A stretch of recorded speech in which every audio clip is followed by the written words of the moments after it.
በተለያየ አይነት አጋጣሚ ማለት ነው እንደዚህ አይነት ሰው ገጥሞ ሊሆን ይችላል ወይም ደግሞ እንደዚህ አይነት የምናውቀው ሰው አለ በህይወታችን ማለት ነው። እኔ የተለየው ሰው ነኝ፣ እኔ ስማርት ሰው ነኝ፣ እኔ ለትልቅ ነገር የተጠራው ሰው ነኝ፣ እኔ የትኩረት ማዕከል ነኝ፣ እኔ ሁሉ ጊዜ ትክክል ነኝ የሚል ማለት ነው። እንደዚህ አይነት ሰው እናውቃለን በህይወታችን ማለት ነው። የሆነ ሰው አለ ማለት ነው። ይሄ በጣም ራስ ወዳድ ወይም ደግሞ ናርሲሲስት የሚባል ሰው ነው ማለት ነው። ሶ ዛሬ የምናየው ራስ ወዳድነት ወይም ናርሲሲስት የሚባሉ ሰዎች ምን አይነት ሰዎች ናቸው፣ ምን አይነት ጸባይ ያላቸው የሚለውን ስለዚህ የምናወራው ማለት ነው። ወደዛ ከሚላችን በፊት መጀመሪያ ናርሲሲዝም የሚለውን ጽንሰ ሀሳብ ማለት ነው እንዴት ነው የመጣው ከሚለው ስንጀምር ወደ ግሪክ አፈ ታሪክ ይወስድናል ማለት ነው። አንድ ናርሲሰስ የሚባል አንድ መልካም ወጣት ነበር እና ይህ ወጣት ወደ አንድ ኩሬ ይሄዳል ውሃ ለመጠጣት ማለት ነው። እዛ ይሄድና ጎንበስ ብሎ ውሃ ሊጠጣ ስል እንዳጋጣሚ መልኩን ይመለከታል። መልኩን ሲመለከት እጅግ በጣም አማላይና መልካም የሆነ ሆኖ አገኘውና ሁሉ ጊዜ ማለት ነው ወደዛ ውሃ እየመጣ መልኩን ማየት ይቀጥላል። ወደዛ ኩሬ ውሃ እየመጣ ሁሉ ጊዜ መልኩን ይመለከታል ማለት ነው እና ምን ብሎ ማሰብ ጀመረ ማለት ነው። እኔ እጅግ በጣም መልካም የሆንኩ ሰው ነኝ፣ እኔ እጅግ በጣም የተለየው ሰው ነኝ እያለ ከራሱ ጋር በፍቅር ወደቀ ማለት ነው። ሁልጊዜ መልኩን ማየት ሆነ ስራው ማለት ነው። ሶ በሰዎች መሃል ራሱን እንዳንበሳ ቆጠረ። የሰዎች ሁሉ ገዢ አድርጎ ራሱን ቆጠረ። ራሱን አዋቂና ትልቅ ሰው አድርጎ ራሱን ቆጠረ ማለት ነው። ስለዚህ ከራሱ ጋር በማይሆን ፍቅር ውስጥ ወደቀ፣ በማይሆን ጡዘት ውስጥ ከራሱ ጋር ይወድቃል ማለት ነው። ስለዚህ በተደጋጋሚ ይሄን በሚያደርግበት ሰዓት ላይ አንድ ቀን ይሄድና ልክ እንደተለመደው መልኩን በዛው ኩሬ ውሃ ሊመለከት ሲሞክር ማለት ነው እንዳጋጣሚ ኩሬ ውሃ ውስጥ ገብቶ ይሞታል። በዛውም ህይወቱ ያልፋል ማለት ነው። ስለዚህ ከዚህ ግሪክ ታሪክ የተወሰደ ነው ማለት ነው።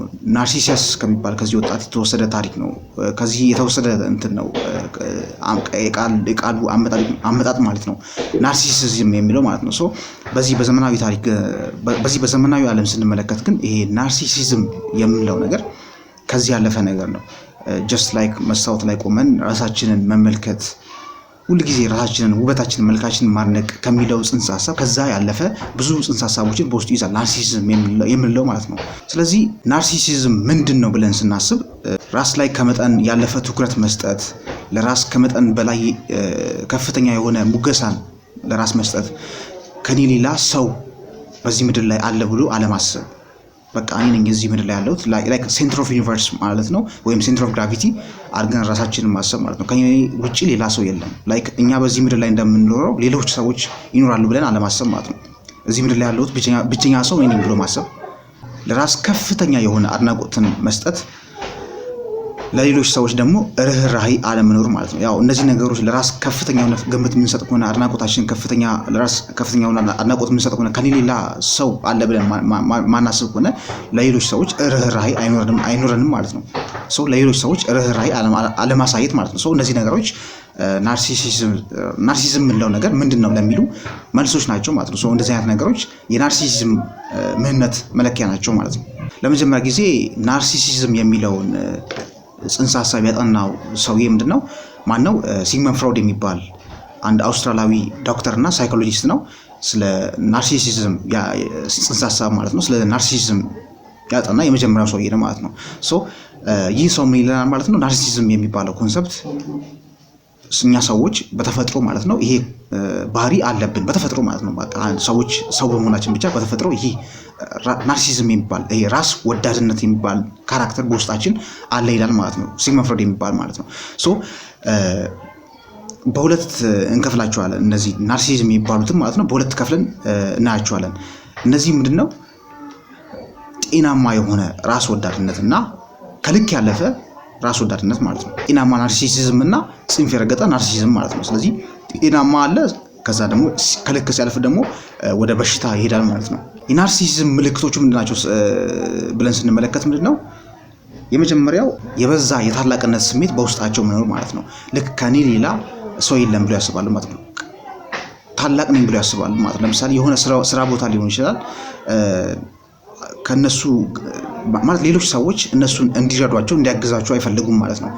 እኔ በቃ ነገሮችን ሁሉ ጥንቅቅ አድርጌ በስትክክል ነው የምሰራው። ማንም ሰው እንዲያግዘኝ አልፈልግም። የማንም ሰው ድጋፍ፣ የማንም ሰው ምክር አያስፈልገኝም።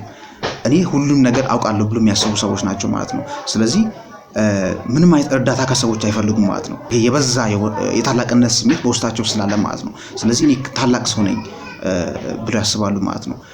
ምንም አይነት እርዳታ ከሰዎች አያስፈልገኝም፣ እኔ ሁሉም ነገር በራሴ መውጣት የሚችል ሰው ነኝ ብሎ ያስባሉ ማለት ነው። ይሄ የመጀመሪያው የናርሲሲዝም ሰዎች ምልክት ነው ማለት ነው። ሁለተኛው ከፍተኛ የሆነ የአድናቆት ፍላጎት አላቸው ማለት ነው። አፕሪሺዬሽን አፕሩቫል ይፈልጋሉ እጅግ በጣም ማለት ነው። ከሰዎች መደነቅን ይፈልጋሉ፣ አፕሩቫልን ይፈልጋሉ ማለት ነው።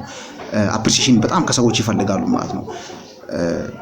ለምሳሌ መድረክ ላይ ንግግር ማድረግ ካለባቸው ማለት ነው መድረክ ላይ ንግግር እያደረጉ በቃ ሰዎች ሁሉ እነሱን እንዲያደንቁ ይፈልጋሉ ማለት ነው።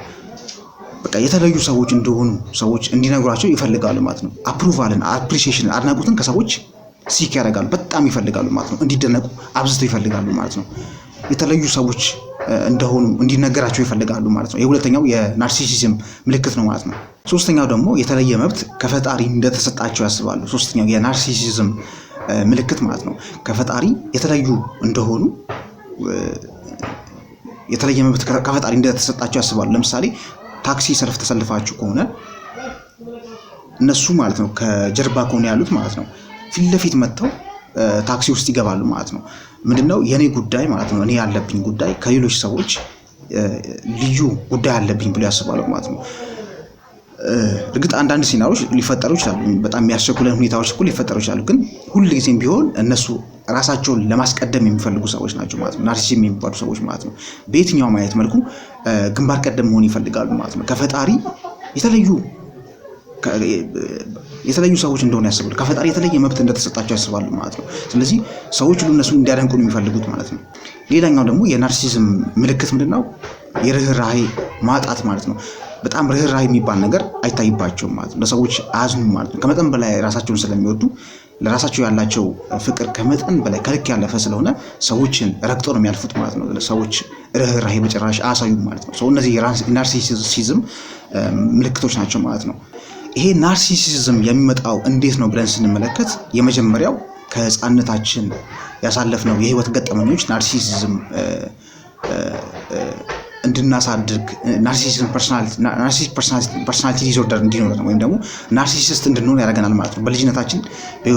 በልጅነት የህይወት ዘመናችን ያሳለፍናቸው የህይወት ገጠመኞች ማለት ነው። ለምሳሌ በልጅነታችን ስናድግ ማለት ነው አብዝተን የምንሞገስ ከሆነ አብዝተን አድናቆትን እያገኘን አድገን ከሆነ ማለት ነው ላይክ የተለየን